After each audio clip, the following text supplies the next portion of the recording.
Everyone, तो कैसे हैं आप सब। माय नेम इज रोहित और वाचिंग माय वीडियो। तो कैसे हैं आप सब। उम्मीद है कि आप सब एकदम बेहतरीन होंगे और आप लोग अपने एग्ज़ाम का प्रिपरेशन एकदम बढ़िया तरीक़ा से कर रहे होंगे।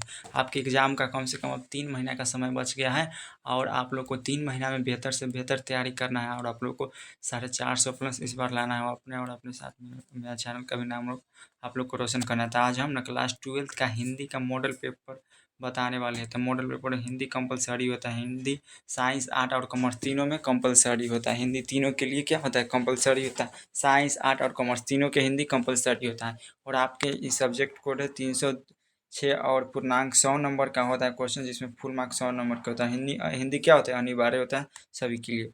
आप लोग को एग्जाम में ना 3 घंटा और 15 मिनट का समय ज़्यादा है। कितना देर का, 3 घंटा 15 मिनट, 3 आवर्स और 15 मिनट, 15 मिनट का समय आपको पढ़ने के लिए दिया जाता है।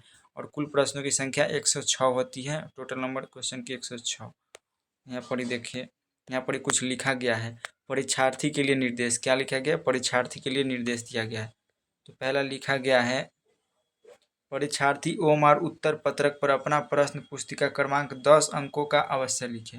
10 अंकों का ना ओमआर सीट नंबर होता है, जो आपको लिखना पड़ता है ओमआर नंबर। और परीक्षार्थी यथासंभव अपने शब्द में उत्तर दे। और जो सब्जेक्टिव क्वेश्चन होता है उसमें ना परीक्षार्थी, जो परीक्षा देने वाले विद्यार्थी होते हैं, उनको अपनी भाषा में लिखना पड़ता है। कोई किताबी भाषा नहीं, आपको अपनी भाषा में लिखना है। और दाहिनी और हाशिए पर दिए हुए अंक पूर्णांक निर्दिष्ट करते हैं। इस प्रश्न पत्र को ध्यानपूर्वक पढ़ने के लिए 15 मिनट का अतिरिक्त समय दिया गया है। आप लोग को 3 घंटा क्वेश्चन बनाने के लिए दिया जाता है और 15 मिनट आपको पढ़ने का समय दिया जाता है। यह प्रश्न 2 खंडों में है, खंड अ और खंड ब। खंड अ में 100 वस्तुनिष्ठ प्रश्न, जिनमें से किन्हीं 50 प्रश्नों का उत्तर देना अनिवार्य है। 50 से अधिक प्रश्नों के उत्तर देने पर प्रथम 50 प्रश्नों का ही मूल्यांकन किया जाएगा। प्रत्येक के लिए 1 अंक निर्धारित है। 100 को क्वेश्चन दिया रहेगा और 100 में से आप लोग को कितना, 50 ही बनाना है। और 50 से अधिक बनाइएगा आप लोग तो 50 का ही मूल्यांकन चेक किया जाएगा और उसके बाद नहीं चेक किया जाएगा और 50 ही नंबर दिया जाएगा। ना कि आप सोचेंगे कि 100 को बना देंगे 100, ऐसा नहीं होता है। और हमारे उत्तर में दिए गए कई सारे विकल्प को नीले या बॉल पेन से प्रकाट करें। किसी प्रकार के व्हाइटनर या तरल पदार्थ का प्रयोग न करें। नाखून, ब्लेड आदि का ओमार उत्तर में प्रयोग न करें। ओमार होता है उस पर आप लोग को नहीं करना, अन्यथा परीक्षा परिणाम अमान्य माना जाएगा। और खंड ब में ना कुल 6 विषयनिष्ठ प्रश्न है। प्रत्येक प्रश्न के समक्ष अंक निर्धारित है। किसी प्रकार के इलेक्ट्रॉनिक उपकरण का प्रयोग न करें। और देखिए खंड में यह है, खंड अ में वस्तुनिष्ठ प्रश्न होता है। वस्तुनिष्ठ प्रश्न क्या क्या होता है, प्रश्न संख्या 1 से 100 तक के प्रत्येक वस्तुनिष्ठ प्रश्न के साथ 4 विकल्प दिए गए हैं, जिनमें से कोई एक सही है। इन 100 प्रश्नों में से किन्हीं 50 प्रश्नों के अपने द्वारा चुने गए विकल्प को ओमार उत्तर पत्रक पर चिन्हित करें। तो 50 गुने 1 था। 100 में से ना कोई 50 को का आपको जवाब देना है। तो चलिए वीडियो स्टार्ट करते हैं। अगर चैनल पर नए हैं तो चैनल को सब्सक्राइब कर दे और अपने दोस्त के पास शेयर करना ना भूलें। तो पहला क्वेश्चन है, मैं असहाय विवश बैठी ही रह गई, उठ गया छौना मेरा। यह पंक्ति किस शीर्षक पाठ से लिया गया? तो ऑप्शन ए है पुत्र वियोग, ऑप्शन बी है जन का चेहरा एक, और ऑप्शन सी है तुमुल कोलाहल कलह में, ऑप्शन बी है प्यारे नन्हे बेटे को। तो इसका ऑप्शन डी हो जाएगा, प्यारे नन्हे बेटे को, जिसकी कवित्री कौन है, सुभद्रा कुमारी चौहान। और जयप्रकाश नारायण को समाज सेवा के लिए किस पुरस्कार से सम्मानित किया गया था? जयप्रकाश नारायण को समाज सेवा के लिए किस पुरस्कार से सम्मानित किया गया था? तो मैग्सेसे सम्मान, ऑप्शन डी बिल्कुल राइट हो जाएगा। जयप्रकाश नारायण का जन्म स्थान कहाँ है? जयप्रकाश नारायण का जन्म स्थान कहाँ है? सिताब दियारा सारण बिहार है। था ऑप्शन ए राइट हो जाएगा। अगला क्वेश्चन है, रामधारी सिंह दिनकर का जन्म कहाँ हुआ था? रामधारी सिंह दिनकर का जन्म कहाँ हुआ था? तो इसका हो जाएगा सी नंबर, सिमरिया, बेगूसराय, बिहार। अर्धनारीश्वर में कल्पित रूप क्या है?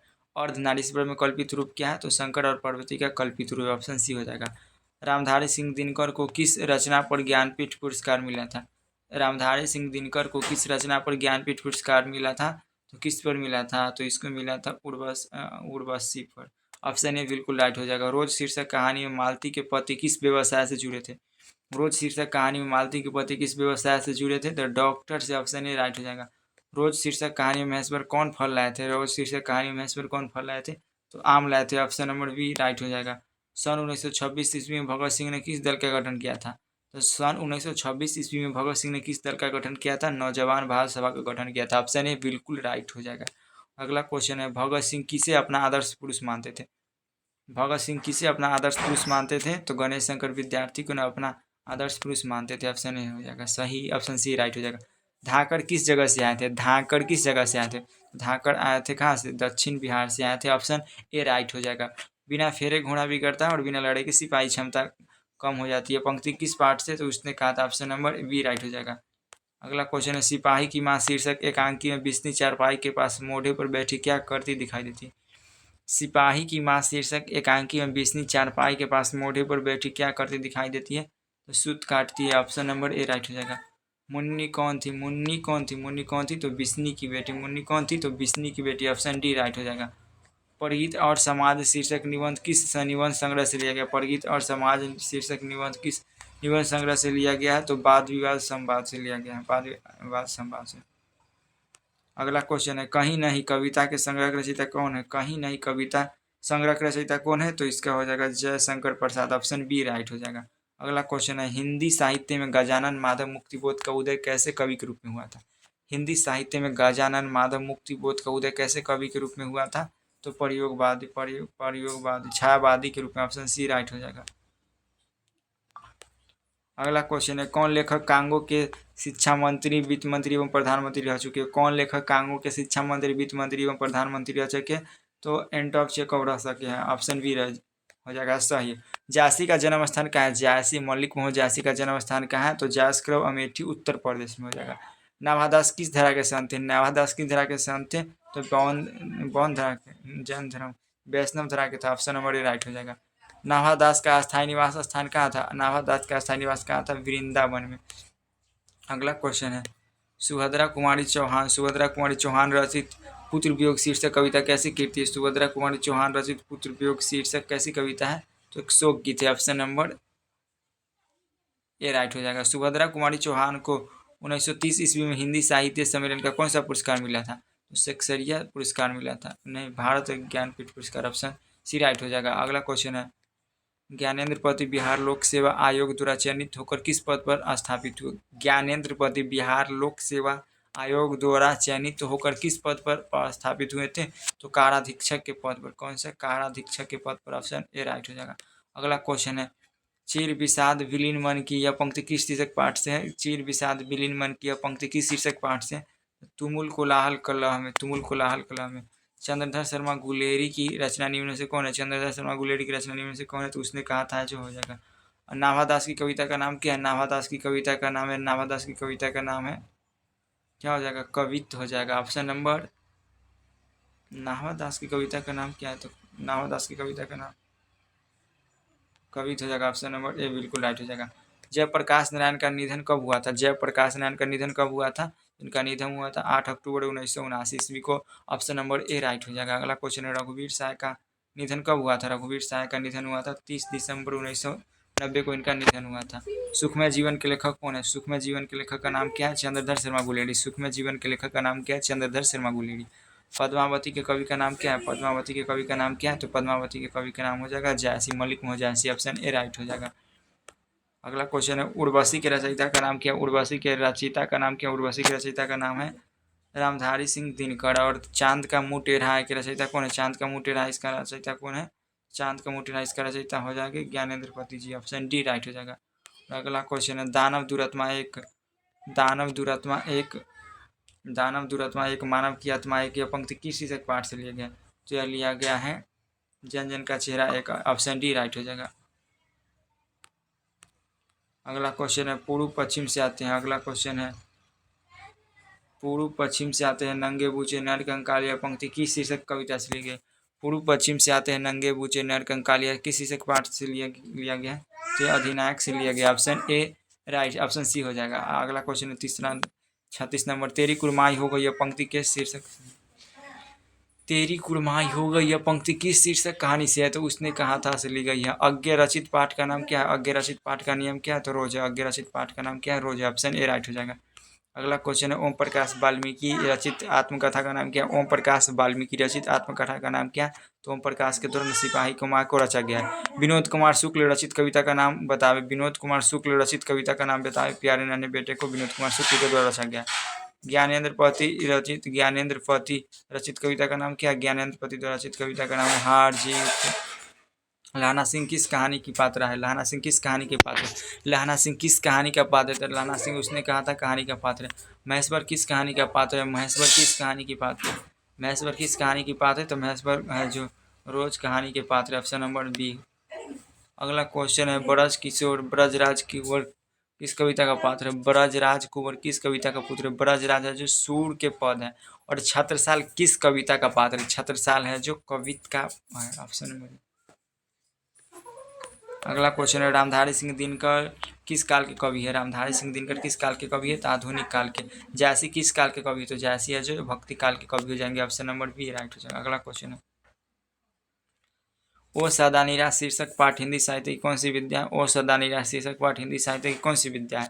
तो ओ सदा निराश हो जाएगा एक निबंध हो जाएगा। हंसते हुए मेरा अकेलापन शीर्षक पाठ हिंदी साहित्य की कौन सी विद्या है? हंसते हुए मेरा अकेलापन शीर्षक पाठ हिंदी साहित्य की कौन सी विद्या है? तो एक डायरी हो जाएगा। ऑप्शन डी राइट हो जाएगा। अगला क्वेश्चन है कड़वक शीर्षक कविता किस महाकाव्य कहाँ से? कड़वक शीर्षक कविता किस महाकाव्य कहाँ से? तो कड़वक हो जाएगा जो पद्मावत है। सूरदास के दोनों पद किस महाकाव्य के अंश है? सूरदास के दोनों पद किस महाकाव्य के अंश है? तो कामायनी का हो जाएगा। सूरदास के सूर सागर होगा। ऑप्शन नंबर बी राइट हो जाएगा। पुत्र वियोग शीर्षक कविता किस प्रतिनिधि काव्य का अंश है? पुत्र वियोग शीर्षक कविता किस प्रतिनिधि का काव्य अंश है? पुत्र वियोग पुत्र में कामायनी हो जाएगा। कामायनी। अगला क्वेश्चन है तार सप्तक के संपादक कौन है? तार सप्तक के संपादक कौन है? तो अज्ञा जी हो जाएंगे। टीटी के माँ का नाम क्या है? टीटी की माँ का नाम है मालती। ऑप्शन सी बिल्कुल राइट हो जाएगा। हमें जीवन और मृत्यु के विषय में किस रीति से सोचना चाहिए? हमें जीवन और मृत्यु के विषय में किस रीति से सोचना चाहिए? तो भौतिकवादी रीति से। सर्वव्यापी शब्द का अर्थ क्या है? सर्वव्यापी शब्द का अर्थ क्या हो? सर्वव्यापी हर जगह व्यापक। आंख लगना मुहावरे का अर्थ क्या होता है? आंख लगना मुहावरे का अर्थ होता है नींद आना। अगला क्वेश्चन है ईमान बेचना मुहावरे का अर्थ क्या है? ईमान बेचना मुहावरे का अर्थ क्या है? अपने कर्तव्य से हटना, धोखा देना या ईमान बेचना यानी धोखा देना। कमर टूटना मुहावरे का अर्थ क्या है? कमर टूटना मुहावरे का अर्थ क्या होता है? आर्थिक स्थिति खराब होना। कमर टूटना मुहावरे का अर्थ है आर्थिक स्थिति खराब होना। तीन तेरह होना मुहावरे का अर्थ क्या है? तीन तेरह होना मुहावरे का अर्थ है पराजित करना। दांत खट्टे करना मुहावरे का अर्थ क्या है? मुंह का स्वाद बिगाड़ना। पराजित करना यानी पराजित करना, दांत खट्टे करना यानी पराजित करना। उपवन शब्द में उपसर्ग क्या है? तो उपसर्ग होता है जो शब्द के पहले लगता है और पढ़ते हैं तो जो शब्द के बाद तो ऊ हो जाएगा। तो उपवन शब्द में उपसर्ग ऊ हो जाएगा। बेईमान शब्द में उपसर्ग क्या है? तो वेई हो जाएगा। बेईमान वेई वेई वेई हो जाएगा वेई। और अगला क्वेश्चन है अंकुरित शब्द में प्रत्यय क्या है? अंकुरित अंकुरित इत हो जाएगा। और ब्रपन में प्रत्यय क्या? ब्रपन ब्रपन पन हो जाएगा। ख का उच्चारण स्थान क्या है? तो ख का क ख ग घ अंग। तो ख का उच्चारण स्थान कंठ हो जाएगा। न का उच्चारण स्थान क्या है? कंठ तालु मूर्धा हो जाएगा। न का छ का उच्चारण स्थान क्या है? कंठ तालु। तो छ का उच्चारण स्थान क्या हो जाएगा? तालु हो जाएगा। और भ का उच्चारण स्थान भ ओष्ठ से होता है। ओष्ठ। भ का उच्चारण स्थान क्या है? तो ओष्ठ हो जाएगा। और शहर शब्द क्या है? शहर शहर मतलब शहर क्या है? तो शहर एक स्त्रीलिंग शब्द है। आयु शब्द क्या है? आयु भी स्त्रीलिंग शब्द हो जाएगा। और आत्मा आत्मा शब्द क्या है? तो आत्मा हो जाएगा जो पुल्लिंग है। और अनुराग शब्द का विलोम क्या होगा? अनुराग शब्द का विलोम हो जाएगा विराग। ऑप्शन डी राइट हो जाएगा। अगला क्वेश्चन कृष्ण शब्द का विलोम क्या होगा? कृष्ण शब्द का विलोम हो जाएगा शुक्ल। और अस्थावर शब्द का विलोम क्या होगा? अस्थावर शब्द का विलोम हो जाएगा जंगम। स्तुति शब्द का विलोम क्या होगा? स्तुति शब्द का विलोम निंदा हो जाएगा। आकर्षण शब्द का विलोम क्या? आकर्षण शब्द का विलोम हो जाएगा आकर्षण का हो जाएगा विकर्षण। Option A. और स्वर्ण शब्द का विशेषण क्या होगा? स्वर्ण शब्द का विशेषण स्वर्णिम हो जाएगा। ऑप्शन ए राइट हो जाएगा। जगत शब्द का विशेषण क्या होगा? जगत शब्द का विशेषण हो जाएगा जगदीश। दिन शब्द का विशेषण क्या होगा? तो दैनिक हो जाएगा। और अगला क्वेश्चन है पुराण शब्द का विशेषण क्या होगा? पुराण शब्द का विशेषण क्या होगा? तो पौराणिक होगा। और विशेषण के कितने भेद होते हैं? विशेषण के 4 भेद होते हैं। निम्न से संख्यावाचक विशेषण कौन है? तो संख्या विशेषण स हो जाएगा। यथा साध्य कौन समास है? यथा संभव जो अवयवी समास हो जाएगा। नरसिंह शब्द कौन सा है? नरसिंह शब्द कौन समास है? तो कर्मधारय। पृथ्वी शब्द का परिवाचक क्या होगा? भूमि हो जाएगा। ऑप्शन ए राइट हो जाएगा। अगला क्वेश्चन है गणेश शब्द का परिवाचक क्या है? गणेश शब्द का परिवाचक क्या है? गणेश शब्द का परिवाचक हो जाएगा Girijanandan. Option number B right हो जाएगा। अगला क्वेश्चन है नदी शब्द का परिवाचक कौन नहीं है? नदी शब्द का परिवाचक कौन नहीं है? तो अपागा हो जाएगा जो नहीं होगा। और अगला क्वेश्चन है भावड़ा शब्द का परिवाचक क्या है? भावड़ा शब्द का हो जाएगा मफूफ। ऑप्शन ए राइट हो जाएगा। और अगला क्वेश्चन है स्वागत शब्द का संधि विच्छेद क्या होगा? स्वागत तो सु प्लस आगत। सु प्लस आगत। ऑप्शन ए राइट है। गायक शब्द का संधि विच्छेद क्या होगा? गै प्लस अक। ऑप्शन बी राइट हो जाएगा। अगला क्वेश्चन है परमार्थ शब्द का संधि विच्छेद क्या है? परमार्थ शब्द का संधि विच्छेद क्या है? परम जोड़ आर्थ, परम जोड़ अर्थ, परमार्थ, परम जोड़ मार्थ, परमार्थ, परम जोड़ मार्थ, परमार्थ, परमार्थ। पवन शब्द में कौन संधि है? पावन शब्द में कौन संधि है? तो गुंज संधि हो जाएगा। भीड़ शब्द कौन संज्ञा है? भीड़ शब्द हो जाएगा जो समूहवाचक संज्ञा हो जाएगा, ऑप्शन बी राइट हो जाएगा। संज्ञा के कितने भेद होते हैं? तो संज्ञा के 5 भेद होते हैं। कुर्सी शब्द कौन संज्ञा है? कुर्सी शब्द हो जाएगा जो व्यक्तिवाचक, कुर्सी जातिवाचक संज्ञा, ऑप्शन ए राइट हो जाएगा। और अगला क्वेश्चन है दूध शब्द कौन संज्ञा है? तो दूध शब्द है जो द्रववाचक संज्ञा हो जाएगा। मनुष्यता शब्द कौन संज्ञा है? तो मनुष्यता हो जाएगा भाववाचक संज्ञा, ऑप्शन ए सही। महोदय शब्द कौन संज्ञा है? तो महोदय हो जाएगा।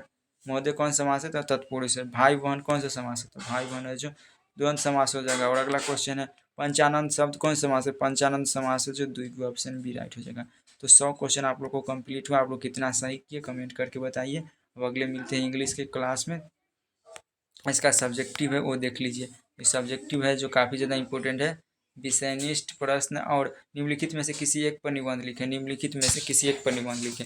जैसे मेरे प्रिय पुस्तक था, आप लोग को ना जैसे एगो दिलिया मेरे प्रिय पुस्तक, मेरे प्रिय खेल, भ्रष्टाचार, शराबबंदी, मोबाइल और विद्यार्थी दहेज उन्मूलन। तो आप लोग को 6 में से किसी एक पर निबंध लिखना है। तो आप लोग इसको आराम से लिख सकते हैं, इसका ट्रिक भी बता देंगे। और अगला दिया गया है निम्नलिखित में से किन्हीं 2 अवतरणों की व्याख्या करें। निम्नलिखित में से किन्हीं 2 अवतरणों की व्याख्या करनी। सच है, जब तक मनुष्य बोलता नहीं तब तक गुंजश नहीं। तो इसमें से क्या को 4 को दिया गया, तो 4 को में से आप लोग को 2 को बनाना था। आराम से आप लोग कर सकते हैं। और इधर अपने प्रधानाध्यापक के पास एक आवेदन पत्र लिखे था, आप लोग को इसको भी आराम से कर सकते हैं। अगला क्वेश्चन है या सड़क की जर्जर स्थिति के बारे में वार्ड आयुक्त को, वार्ड कमिश्नर को भेज। अगला 4 नंबर क्वेश्चन है निम्नलिखित में से किन्हीं 5 प्रश्नों के उत्तर दे। तो इसमें 10 को क्वेश्चन देल है। अगर हमें वाक शक्ति न होती तो क्या उसने कहा था सीधा कहानी केंद्रीय भाव भ्रष्टाचार की जड़ क्या प्रवृत्ति और निवृत्तिमान। तो 10 क्वेश्चन में से आप लोग को 5 को बना दीजिएगा। और अगला क्वेश्चन है निम्नलिखित में से किन्हीं 3 को प्रश्न का उत्तर दे। तो आप लोग उसने कहा था कि यह 3 में 10 को है, कितना 6 को है, तो 6 में से आप लोग 3 को आराम से दे सकते उत्तर। आप लोग बढ़िया से पढ़े होंगे थे।